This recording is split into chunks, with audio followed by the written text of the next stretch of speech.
Well folks, I thought I'd do an update on some of the mulberry grafts that I've done, and you're looking at a Morris rubra, or other words the American red mulberry. And I have this one grafted onto my Charlotte Russ, and I actually only grafted this a few weeks ago and it's taken off already. And now I do have this in my little mini greenhouse within the polytunnel, and still early days. You don't know how well the graft unit is taken, but looking good. And we have some berries as well, which is fantastic. I'll actually get to try this Morris rubra, if it actually is Morris rubra, and some of the other ones as well.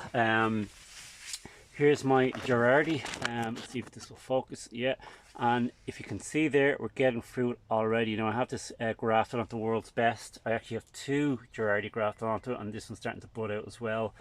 Again, still early days. I'd like to think this is a great sign, but you just don't know.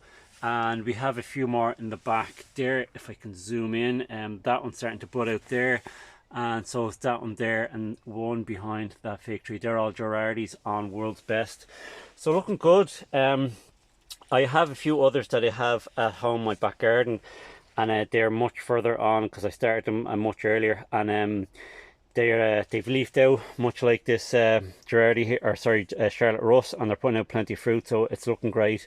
As I said, it's still early days, and you just have to wait for the graft union to settle to see how well it's done.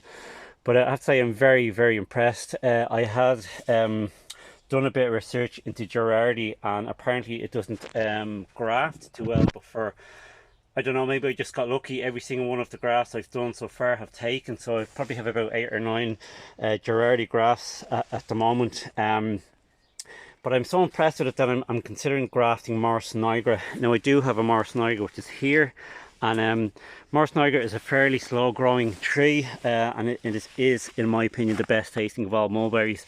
And this isn't putting out any fruit this year, and apparently if you grow it on its own roots, it can take a good few years for it to develop fruit because it's such a slow grower. So I'm considering actually grafting it onto some mulberries. I have an Illinois everbearing outside in the ground, which I haven't done a video yet, and it hasn't woken up yet, so I might graft onto that in the hope that I can get some fruits out early on, or earlier than I would if it's grown on its own roots. But anyway, that's how she's looking at the moment. I'll keep you posted. I'll do another update video possibly later in the year, just to show how the graft unions are doing and how well the actual grafts have taken off. Anyway, that's it for now folks. Take it easy.